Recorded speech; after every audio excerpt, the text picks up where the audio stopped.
Hello, and welcome to Esoterica and Nonsense, a podcast where we discuss myths, legends, folktales, fairy tales, supernatural phenomenon, and religions from around the world. I am your host, Annabelle Bananabelle, Pepperbell Supreme, and it's 2026. I have been resting, relaxing, with nothing on my agenda except bed, and I feel so fortunate. I feel so wealthy to be able to do that. That is, in my opinion, the greatest form of wealth, which is freedom of time. And I've had the privilege to reflect on my life and reflect on planet Earth and the state of humanity. Humanity seems at moments to be incredibly dark right now. Um, but after my last episode, when I told the story of Jesus, Yeshua, the creator of the religion now known as Christianity, it really struck me how little things have changed. These scriptures and these accounts of this prophet who preached about kindness and compassion and an open-heartedness and connection to nature was slaughtered. Like he was literally crucified or murdered in some horrific way. Um, and he was indigenous to Palestine. And how bizarre that 2000 years later, give or take, very similar things are happening. People who are trying to unplug from capitalism to connect with nature, people who care about decolonization, care about populations of animals, of humans, of nature, are not listened to, are not given respect. And there are so many innocent people in Palestine, as well as so many other places in the world, who are just being killed under occupation. And I think it's important to dissolve borders for a little bit because it's so easy. It's so easy to find a person to blame, a country to blame, and this is a collective issue. This has been happening for thousands of years, and the idea of occupation itself is a human issue. The idea of having to step over another person to feed yourself, the idea of having to fight your way to survive and hurt someone else along the way. This is a concept that has infected all of humanity, and I think does not necessarily belong to a specific ideology, nationality, anything. And you know, it boils down to who we are on the inside. I do not engage in violence. I do not believe in nationalism, but I reflect on how I talk to myself sometimes, how terrible I am to myself sometimes. I say hurtful things to myself. I'm hard on myself. I have expectations for myself that are based on a colonized society. In school, I'm just reflecting on being 6 years old and having teachers drill into my head that if I'm not studying for tests and performing well in my academics, that my life will be ruined, and like this idea of productivity and this idea of always being on and awake and performing, um truly, like, it brainwashes all of us from a young age about what it means to be a well-adjusted adult. And now that I am an adult, I these values that were drilled into me by the adults around me are not values that I share. And yeah, I think it's just really important for all of us to think about this critically because it seems as if we all don't heal ourselves to a certain extent, these issues are going to keep happening. We have created, well, I guess we haven't created it, but we are living in a human reality that has been created and perpetuated for thousands of years. And without a lot of active self-reflection, nothing's going to change. But I do believe that if every single person on earth took a little time to rest and reflect and connect with nature, I do believe that it could be very easy for all of us to change the course of humanity. It's really not that hard. Nature takes care of itself. Nature is self-sufficient.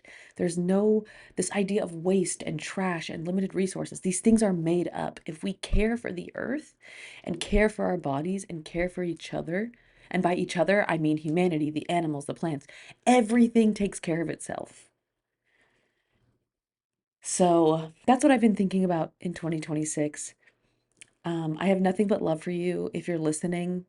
I have nothing but love for every person, even these people who have lost their way and are committing crimes against humanity. I love you too, because ultimately everyone is just a child who is very misled and very sick. So, I hope you get help, babe. I hope I hope we all get the help that we need. So, without further ado, I today would like to talk about Mary well, she's known as Mary Magdalene, but truly her name is Mary of Magdala. And I felt that I had to make an episode about her because in my most previous episode, I talked about Jesus Christ, Yeshua, our boy Yeshua from Palestine. And he is such an inspiring human being.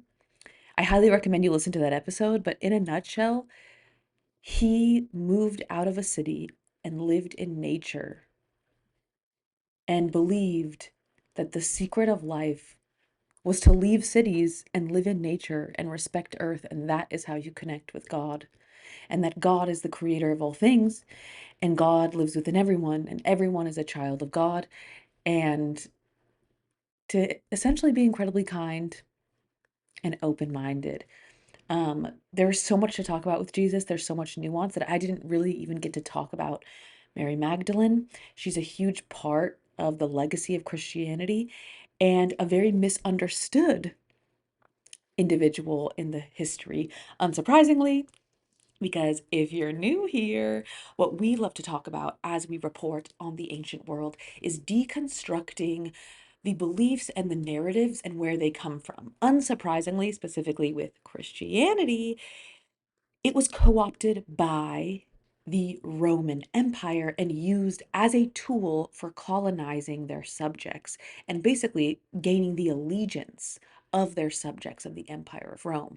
So a lot of the Christian religion isn't really based on the basics of the real beliefs of Jesus, of his followers, and of the original scriptures. A lot of it has been co-opted, tainted, and changed with the agenda of these men in Rome who, had their own beliefs and things going on. They were really trying to control the narrative and beliefs of the people of their empire, which admittedly is one of the most brilliant tools for colonization and oppression. If you get into people's minds and shape their beliefs, then you truly control them. So, Mary of Magdala, Mary Magdalene, let's get into it. There's so much to say, and let's get into the facts.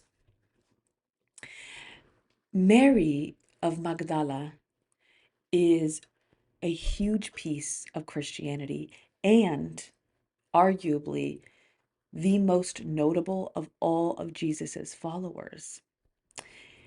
Mary Magdalene is truly known as Mary of Magdala. Magdala is a town in the western shore of the Sea of Galilee in Palestine. And Magdala, you guessed it, is an Aramaic word. And this word, Magdala, most likely means tower and or something of magnificence and strength. And in the ancient world, the city of Magdala was often called Magdala Nunaya, which means the tower of fishes. And so this was a fishing port and it was a very wealthy city. Magdala was known for its phosphorus, its prosperous fishing and trade center, and as a huge city that exported fish. as well as textile dyeing, and they were known for their purple dye. If you don't know, in the ancient world, especially for the Roman Empire, purple was one of the most expensive dyes that you could purchase. So, interestingly, in the Roman Empire, I'm sure we've all seen illustrations of senators wearing these long white togas, which is pretty accurate. However, the highest ranking senators or emperors would get to wear purple togas. And this purple color was a sign of you being the highest ranking man. Only a few people were allowed to wear purple togas, and it was only for these men who were in these high ranking political positions. A person could not only could a regular person not afford purple, they would not be allowed to wear purple. So the fact that the city of Magdala created their own purple dye means that this was an incredibly wealthy city. Of course, there was times where this was a part of the Roman Empire, and that would have been a very big incentive for Rome to be interested in the city of Magdala. And undoubtedly, a lot of people in the city would be very rich. Because even if they weren't necessarily in the textile industry, there are people in that town who are mega wealthy. And as we all know, a wealthy city, money is circulating, people are buying fishes, there's industry happening and there's money to spend. So this is known as a huge economically active and cosmopolitan area of the ancient world. This is not a village. This is an ancient city that is prospering. There is commerce, there is movement, there is foreigners, there's importing, there's exporting. And so many women in Magdala at this time were actually financially independent and financially prosperous, especially if they were like a widow, or sometimes women would even be single and they just had money. Families were banking out in Magdala. So what is fascinating is that, of course, a lot of us have heard this narrative that Mary Magdalene was a sex worker. She was a prostitute, according to the Catholic belief. There is no evidence in the scriptures. There is never wording that she was any kind of sex worker or prostitute. That came later, and we'll talk about that. Unsurprisingly, a pope from Rome made this up. There is reason to believe that Mary Magdalene was actually bankrolling Jesus because she had so much money and believed in his message. I'm going to read a quote from the Bible from Luke 8:1 to 8:3. Soon afterward, he went on through cities and villages, proclaiming and bringing the good news of the kingdom of God. The 12 were with him, and and also some women who had been cured of evil. Okay, so this is about Jesus. He is traveling through villages, he's traveling through cities, he's preaching, he has his disciples, and some of these disciples are women. Okay, when Mary Magdalene was first introduced in the Gospel of Luke, there's one phrase that follows her name and has haunted her reputation for centuries. In this, this is from Luke 8:2. Mary called Magdalene, from whom 7 demons had gone out.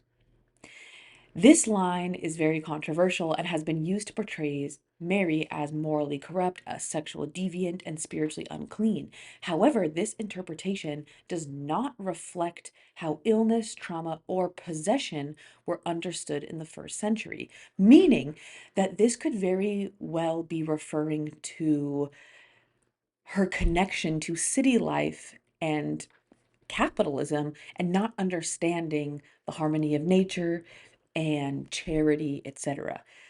So this is a very controversial line, which eventually ends up snowballing into her being this sexual deviant and sex worker and beggar, right?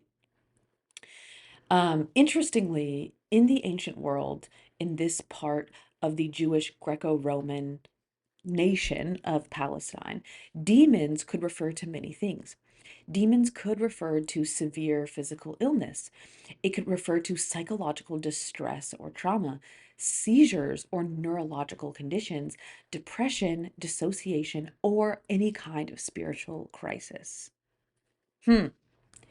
And this is so important to note because words over time can change, right? A word can, like demon, I think is such a charged word. And we often don't really think about how this word could have meant something very different and then have gained strength or gained some kind of cult meaning over time. So, the etymology of demon, I think this is worth touching on. The etymology of demon comes from the Greek word daimon, which means divine power that is lesser than God. Hmm. See? So this is interesting. It is still a divine power. It is just less powerful than God. So if somebody, in this case, in the Bible, they're talking about how Mary Magdalene had seven demons, essentially, this could mean that she was powered. She had this divine power that just wasn't fully realized. It just wasn't as powerful as God, right? So originally, it had no initial negative sense, as seen in Plato's philosophy. Through Christian translation and later usage, the word demon acquired negative connotations as an evil spirit or devil, influenced by the Latin word daemonium and the shift of the pagan deities to malevolent forces under Satan. Classic, okay? This is not news to us. We all know this. And this is so important to know, and this is why I think it's so important to talk about Mary of Magdala, because it's so easy to erase history. And you don't even necessarily have to erase an entire piece of history. By changing a few small facts, it completely warps everything. And it is no surprise to me that specifically the Roman Empire demonized women and demonized the part that women had to play throughout history. Even just the fact that a woman at this time in a place like Palestine, where the Westerners call this the Middle East, it's really not the Middle East. That is a British term. This is the Levant. This is the center of the ancient world. Okay, this is outside of ancient Sumeria and ancient Mesopotamia, and that women could be single, women could be wealthy, women could be landowners and business owners. Like, wake up, people. There's so much history that has been erased, and to this day, so much Islamophobia and anti-Semitism. When I say anti-Semitism, I mean anti-Semitic. People who are of Semitic descent, people who are of Arab descent. There is so much anti-Arab rhetoric that leads people to believe that their lives and their culture are a certain way. And this is just a news flash for everyone that we all need to start deconstructing our history and deconstructing our news sources, deconstructing where we're getting our information, because so much of our information is tainted by a colonized agenda. And now, of course, in the modern world, a very anglicized, colonized white agenda. Let's take a break. Hi, it's me, Annabelle. And if you've made it this far, I appreciate you so much. Please like and subscribe my channel, my page. I have so many kinds of content and I'm working on new kinds. You may be listening to me just through my podcast or through YouTube. You should check out my YouTube if you're not watching or listening to me there. I have meditation videos. I have yoga videos coming soon. I have my full length podcast. I'm doing short episodes. I'm doing shorts. And soon I'm going to be having listener episodes. So, like, subscribe. Thanks, babe. Love you. All right, babies. So, according to the Gospel of Luke, there is a revolutionary statement that a lot of modern translations soften or don't touch on at all. And in the Gospel of Luke, Mary Magdalene and the other women who were described following Jesus are not described simply as travelers with Jesus. They are described as ministering to him. Specifically, in one of the oldest versions of the New Testament, which is written in Greek, there's a word used which is diakoneo. I feel like I'm saying that with a Japanese intonation. Um, if I have any Greek listeners, feel free to write in and correct me. But diakoneo is the same word that is used for formal service, sacred duty, and ministry. Okay, soak that in for a second. Ministry is the kind of the opposite of being a disciple. Ministry is ministering. Like, that means that Jesus would have been listening to these women, taking game from these women, learning from these women as they put him on. Okay? Mind blowing. This is the same term that is later used to describe apostolic labor. Apostolic? Yeah, I think that's correct, right? Like the labor of the apostles. So Mary is not a peripheral figure. She is not a groupie. She is a functionally active disciple and a counsel for Jesus.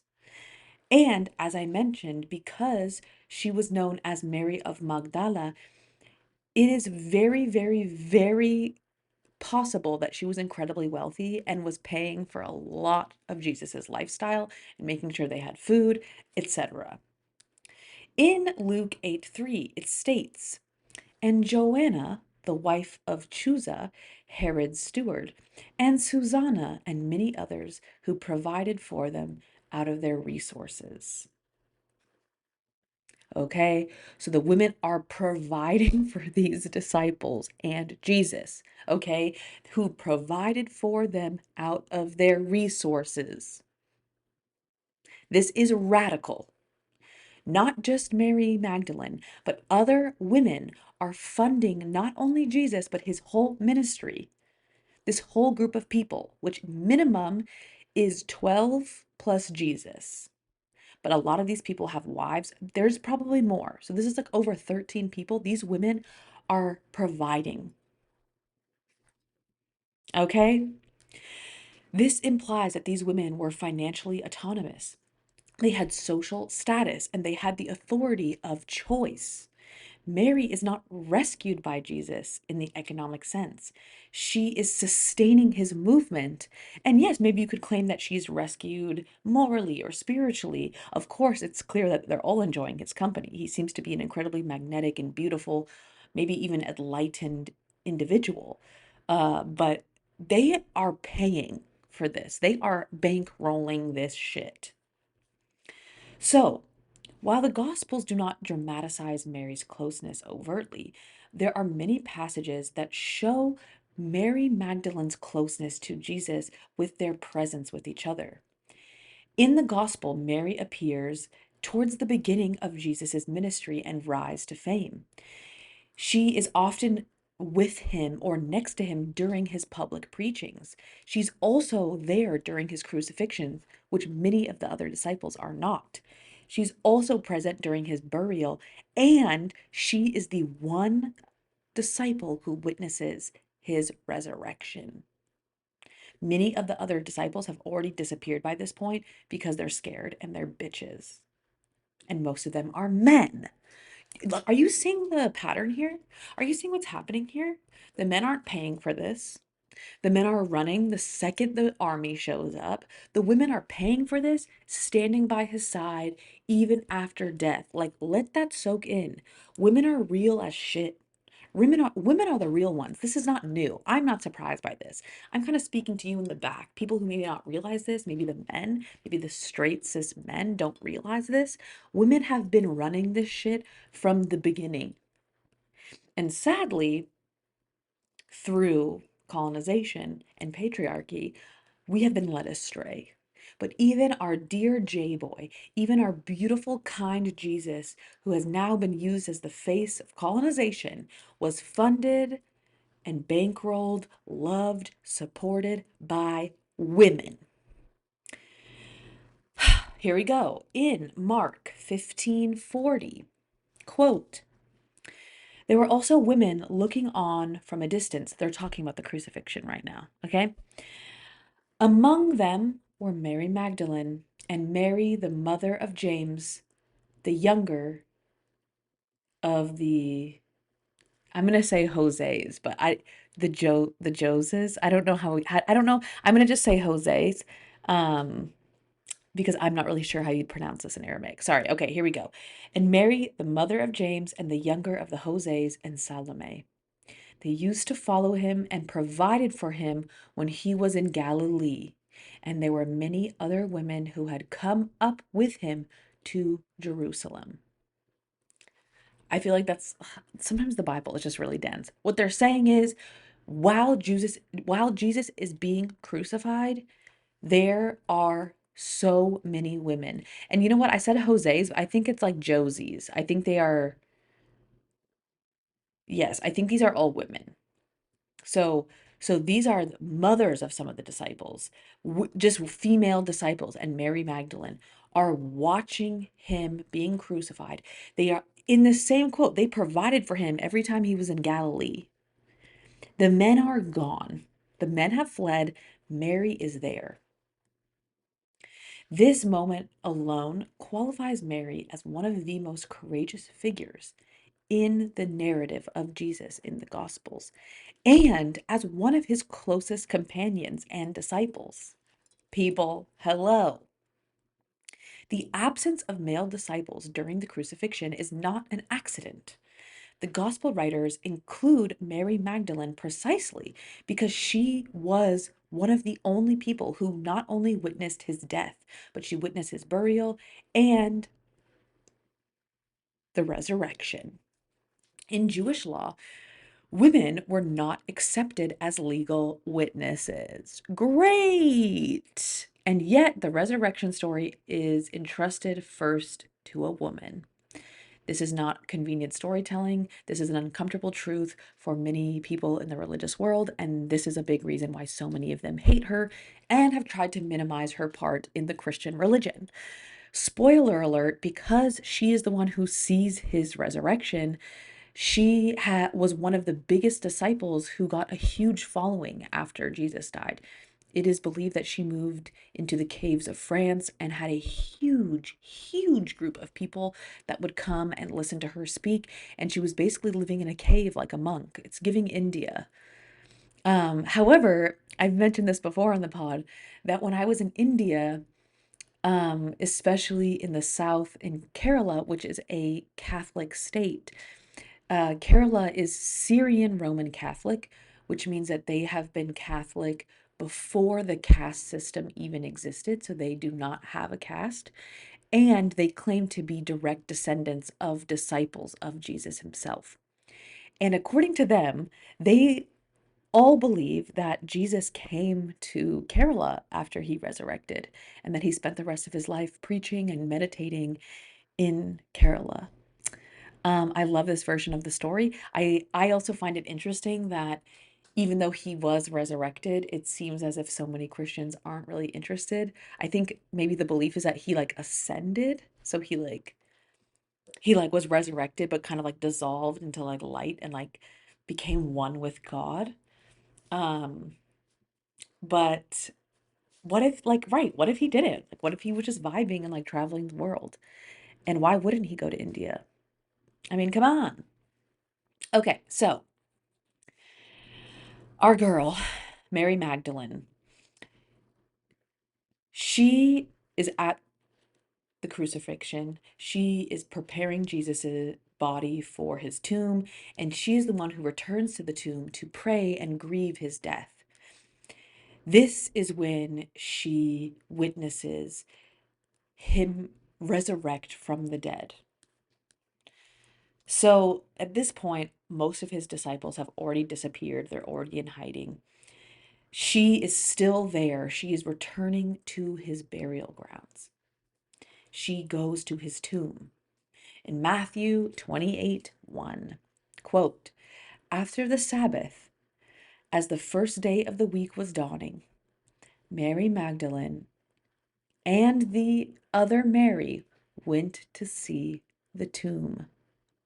In Mark 16:1, when the Sabbath was over, Mary Magdalene and Mary, the mother of James, and Salome bought spices so that they might go and anoint him. And in Luke 24:1, but on the first day of the week at early dawn, they came to the tomb, taking the spices that they had prepared. In John 21, Early on the first day of the week, while it was still dark, Mary Magdalene came to the tomb and saw that the stone had been removed from the tomb. This is very rare that all four gospels have the exact same narrative. This is not a symbolic presence. This is not an allegory. All four gospels, which are the different accounts of different disciples, all are saying unanimously that Mary Magdalene went to his tomb after he died. Suck on that, male disciples. Y'all are fake as fuck.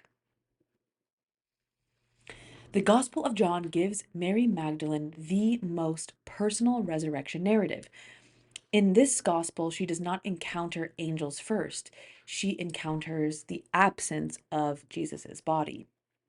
So, in John 20:11 to 18, quote, "But Mary stood weeping outside the tomb. As she wept, she bent over to look into the tomb and saw two angels in white, sitting where the body of Jesus had been lying, one at the head and the other at the feet. They said to her, 'Woman, why are you weeping?'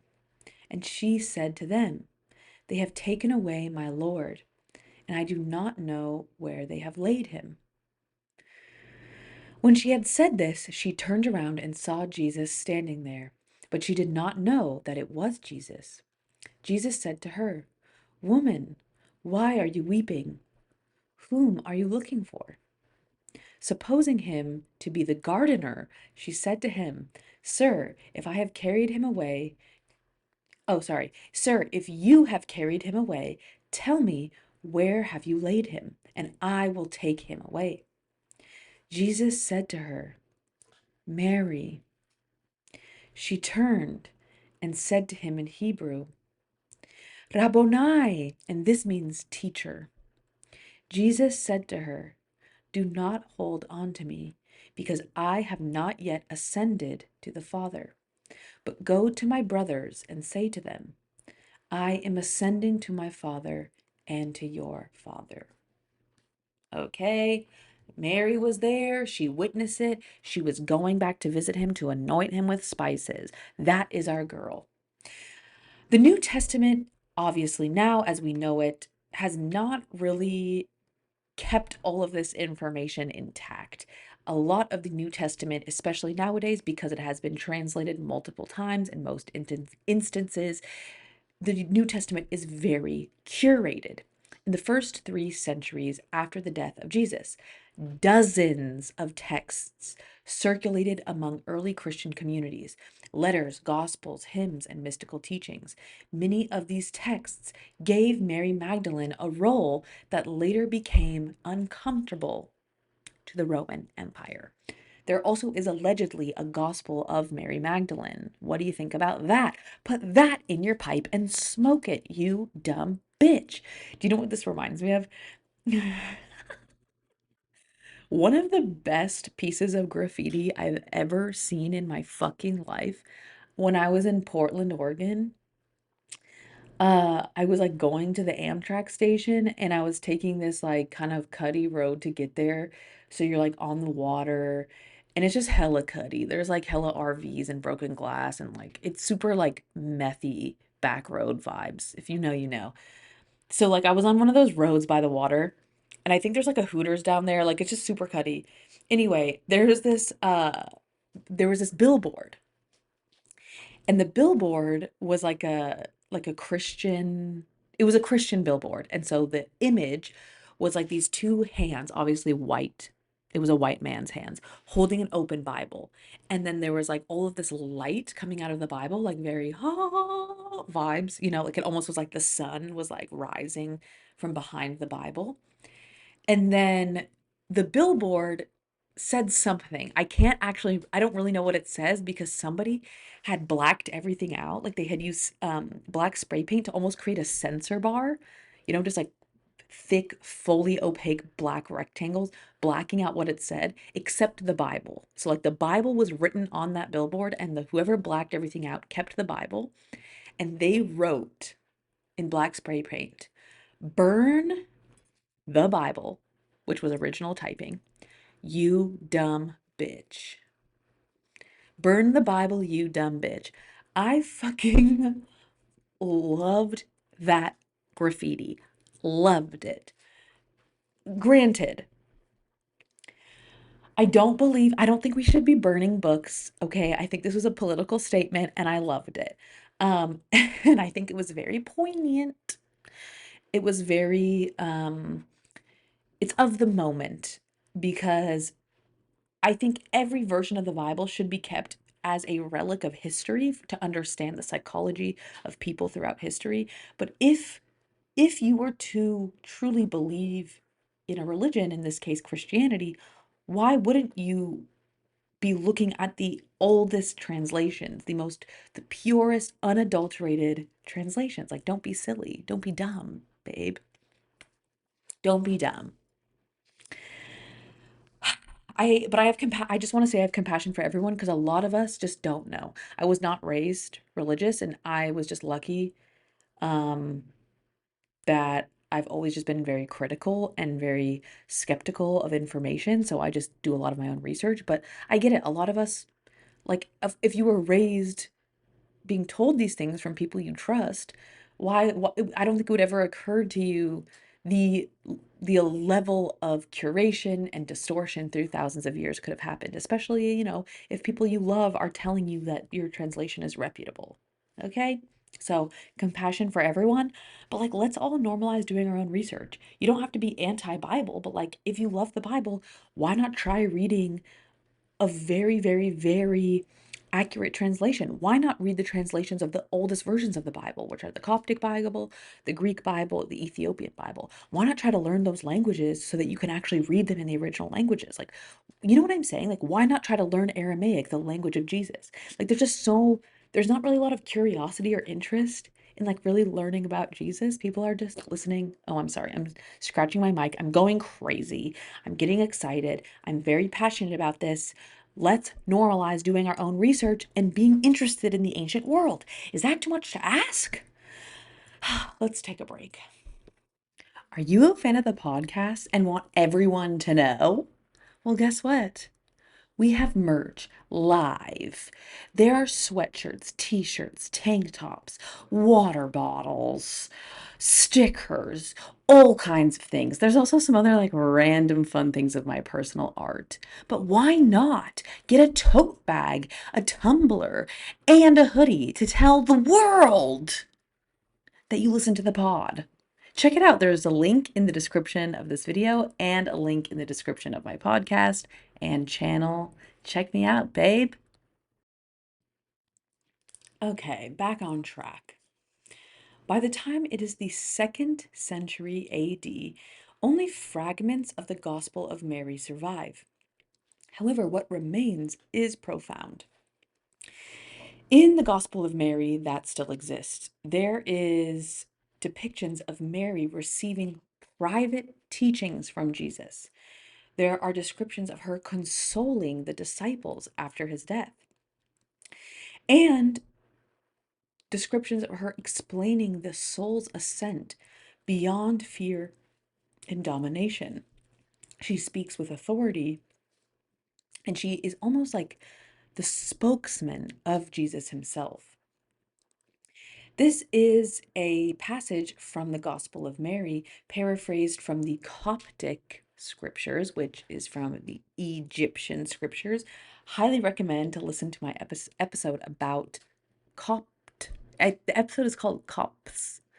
It's about Copticism, the indigenous Egyptian population, which eventually became the first group of the biggest group of practicing Christians. How would I phrase that? They were in the ancient world, the first Christian church was built in Egypt, and they were the biggest population of Christian believers right after Jesus had died, was in Egypt. And that's not that surprising. If you think about it geographically, it's very close to Palestine.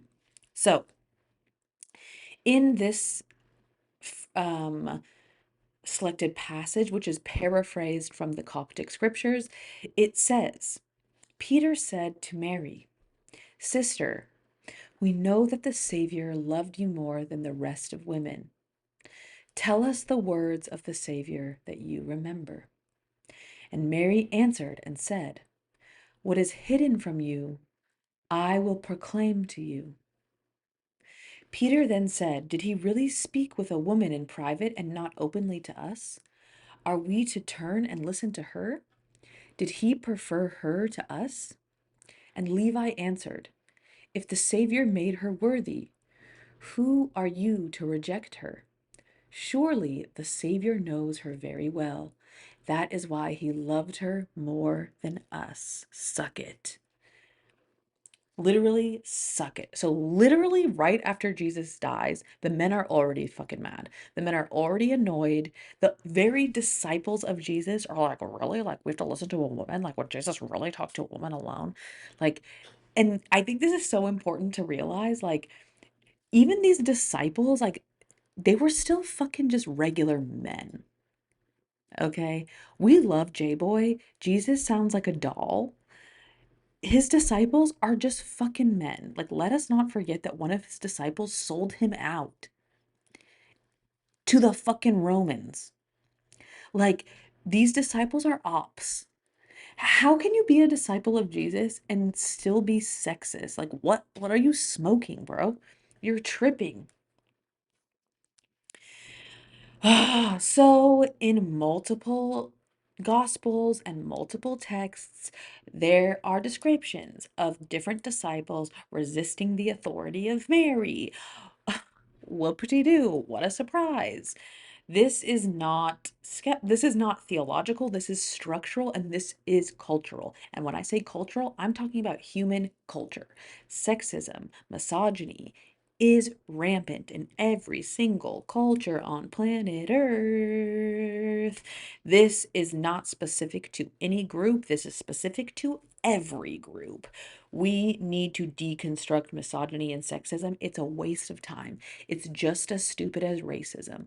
There are people in this world who are crazy. There are people in this world who are unkind. That is a personal choice and often comes from trauma that has nothing to do with gender, skin color, ideology, religion, nationality. These things are personal issues that people have that usually are systemic to their family and culture. How do we put that on a t-shirt? Come on, people. It's just pissing me off. It's just pissing me off that the people who are actually following Jesus, listening to the good word, quote unquote, are already not vibing with the fact that Mary's a woman and undermining her authority. Literally, even before Christianity caught on, to the other disciples, Mary represents direct revelation, inner knowing, which is basically what built Gnosticism, gnosis meaning knowing in Greek. The fact that she is a woman, she is naturally in tune, naturally tapped into nature. She is a transmutation of wisdom through presence. So she understandably already understood a lot of Jesus's teachings because this is kind of what being a woman is. It's harder to separate yourself from nature when you can grow life inside of you. You are a piece of nature, and therefore you don't need to understand nature. If you are present in your own body, you are nature. And I think it's harder for men to get there because there's so much more pathology. I find that men are often more trapped in their heads and they struggle with that real presence because we don't really need to find enlightenment, right? Enlightenment happens when we can be quiet and gentle and listen to nature and blend our own consciousness with nature. That's when we become enlightened. So, anyway, it was very easy for Mary to understand Jesus, vibe with Jesus. She was there. Peter, specifically, who was the disciple that really had the biggest issue with Mary and her quote authority, he really represents institutionalized authority, hierarchy, and control, and an addiction in a sense to tradition, you know? Even though Jesus was their Messiah and their teacher, Peter is still struggling to really implement these teachings into his day to day. He's still really siding with his upbringing, with the culture he was raised in, and just not being able to respect and listen to a woman as any kind of authority in any sense. So naturally, over time, history chooses Peter. The Gospel of Peter is one of the most cited Gospels, and the Gospel of Mary is not included in most modern Bibles, especially in the Western world, because of what? Misogyny. Interestingly, in the Gospel of Philip, there is language that is used that caused centuries of controversy. And this is kind of what marked that shift in the conception, no, not conception, the perception of Mary Magdalene. Okay, this is an excerpt from the Gospel of Philip. Sorry, I forgot to write down what part it is. Sorry, I don't have the exact citation, but all I know is from the Gospel of Philip. Quote, there were three who always walked with the Lord: Mary, his mother, her sister, and Mary Magdalene, who was called his companion. For Mary Magdalene was his companion. The Savior loved her more than all the disciples, and he kissed her often on the mouth. Hmm. So, okay, let's clear something up. In the ancient world, a kiss was often a transmission of spirit or knowledge. Okay, so this may or may not be an actual kiss. It does say kiss her often on the mouth. So this is just my opinion. This could be some real kissing. Okay, but it's also possible that this idea of kiss was to like blow knowledge into her so that she could speak the good word as well. Okay, possibly. Also important to note that this word companion is a translation from a Greek word, which is koinonos, which means spiritual equal. Okay, so they are not just companions. It says multiple times she was called his companion, for Mary Magdalene was his companion. She's his spiritual equal. Let that sink in. They're not just companions, because I feel like in English that just means friend. They are spiritual equals, babe. Suck a dick. See, and like, I'm not necessarily mad that J Boy became the face. Like, at that time, people wanted to listen to men. And also, it was a dangerous time because they had already killed John the Baptist. Like, preaching about this stuff wasn't necessarily safe. Like, I totally get that a man would be the face of this, but like, right, like, people are pissed. They cannot handle that Mary Magdalene was his spiritual equal and maybe making out with him. Like, we don't have proof of that, but like, what if she was? They were probably pissed. So, in parts of the Bible, it is described that Mary Magdalene asks more questions than any disciple. She's praised by Jesus for her insights and good, deep questions. She is seen as the embodiment of divine wisdom. There is a quote from the Bible where Jesus says, "Blessed are you, Mary, more than all women on earth, because you shall be the fullest of all fullness." He is obsessed with her. He loves her. She is literally his favorite disciple. And this is a big reason why she eventually became challenged. The legacy of Mary Magdalene was challenged by men because this kind of challenges the idea of male exclusivity, the idea that men are closer to God and that men are less sinful, and this idea of control over religion. Men were just not feeling that Mary was considered a spiritual equal. So this is, this is the seeds were already planted hundreds of years before her reputation was tarnished by a Roman pope. Um, so after the resurrection of Christ, it is said that Mary Magdalene moved outside of the Empire of Palestine, and most likely moved to France. It is said that she traveled with Mary, the mother of Jesus, Martha, Lazarus, Maximinus, and other early disciples, possibly a lot of the women. They were allegedly set adrift to the rudderless boat and miraculously carried to the southern coast of what is now considered France. Here, she landed in a place known as Sainte Marie de la Mer, Saint Marie of the Ocean. And this became a huge pilgrimage destination and a place of layered sacred memory, a crossroads for not only Christians, but for the Romani people and older pagan traditions. This region has a lot of Black Madonna imagery and idols. There are fertility rites and processions honoring female saints. Mary Magdalene is not remembered there as a fallen woman. She is remembered as a teacher and a witness and an equal to Christ. It is said that she taught in the south of France for years, and she withdrew to the mountains of Provence.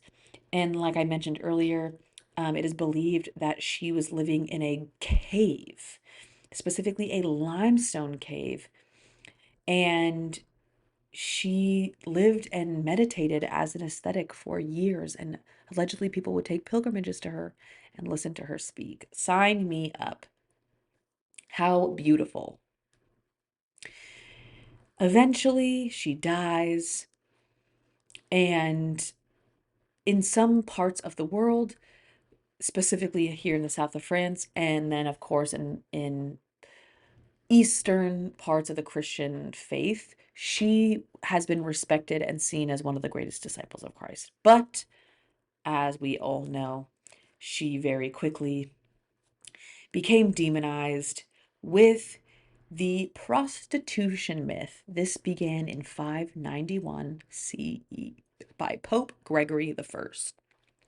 Pope Poopery the First. In 591, Pope Gregory the First delivered a sermon that permanently altered Mary Magdalene's reputation. In this sermon, he merged three separate women into one. He merged Mary Magdalene, Mary of Bethany, who was the sister of Martha and Lazarus, and an unnamed sinful woman who anoints Jesus in the Gospel of Luke. Okay, so he compiles these women together. Gregory declares that Mary Magdalene has been a, quote, public sinner, and interprets the seven demons, quote, as the seven deadly sins. In his interpretation, there is no biblical basis. It does not appear in any other form of Eastern Christianity and was never present or insinuated in any early text, gospels, anything. This was a deliberate theological move to undermine women and erase the legacy of Mary Magdalene. And this is crucial. What year is it right now? It's 2026. This sermon was given in the year 591. This was 1500 years ago almost. And his this basically he started a rumor and it's still going strong. Like fucking think about that. That's crazy. Pope Gregory the First, you're a bitch. He just could not allow there to be a woman with any kind of religious authority that people had any respect for. This is a huge move to undermine women, disrespect women, and really place men at the top of the authority chain, not only in religion but in political power. Like I mentioned earlier, in the Eastern Orthodox Christianity, Mary Magdalene is never called a prostitute. She is entitled as equal to all the apostles, and there are still days that celebrate her. There's feasts and storytelling about the resurrection, and she is celebrated. Okay, so this is not the whole Christian world. This has really been perpetuated by the Roman Catholic tradition, which of course spread through a lot of other parts of Western Europe.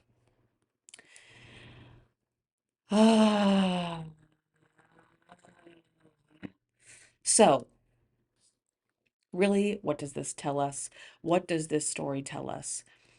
This story really gives us another insight into Jesus himself. It seems as if that Jesus really was talking, he was walking it like he was talking it. I said that like such a like, damn, son, where'd you find this? What I'm getting at is that the whole point of Jesus and his preaching was to preach about an equalness in the eyes of God, God being the creator of all things, the creator of reality, and that we are all the children, all equally powerful. Obviously, he and Mary Magdalene had a very strong connection, perhaps because Mary Magdalene understood his teachings and was just able to meet him where he was at. She was also able to pay for shit. Like, they loved each other. They were equals. Maybe they weren't having sex, maybe they weren't in love, but they were in love in a spiritual sense. That is clear. That is apparent. She stood by his side in life, in murder, in death. She was there. This does not surprise me. This is the role so many women have played throughout history as loving companions, as spiritual leaders, connected to nature and spirituality.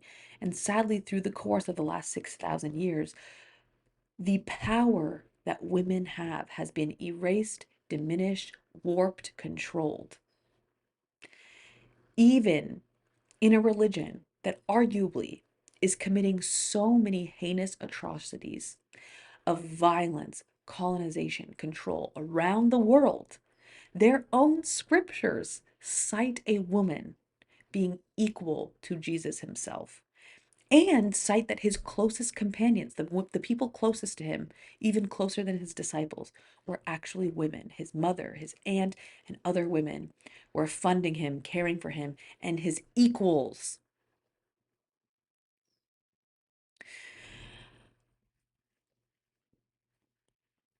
When will we learn to let go of these labels of separation? I don't believe that men are less than. I don't believe that men don't deserve rights. I just think it's silly to oppress a gender or a gender identity or to be oppressing people in general. It's silly and it's ridiculous. And the fact that for almost 6,000 years, a a gender, has been systematically oppressed, disrespected for the sake of what? For the sake of running around and doing whatever they want, destroying the earth and hurting people. It's ridiculous. So, you heard it here, babe. Mary Magdalene's an OG. We love Jesus. Jesus is cool. Be more like Jesus. If you're a man, just be more like Jesus. Be super nice, be super caring, be super kind. We need more kind people on this earth. I love you. I appreciate you. Be kind, be compassionate. We're all in this together. It doesn't have to be that serious. Let's come together as a community. Let's love this earth. Let's chill. See you next time, babe. I love you.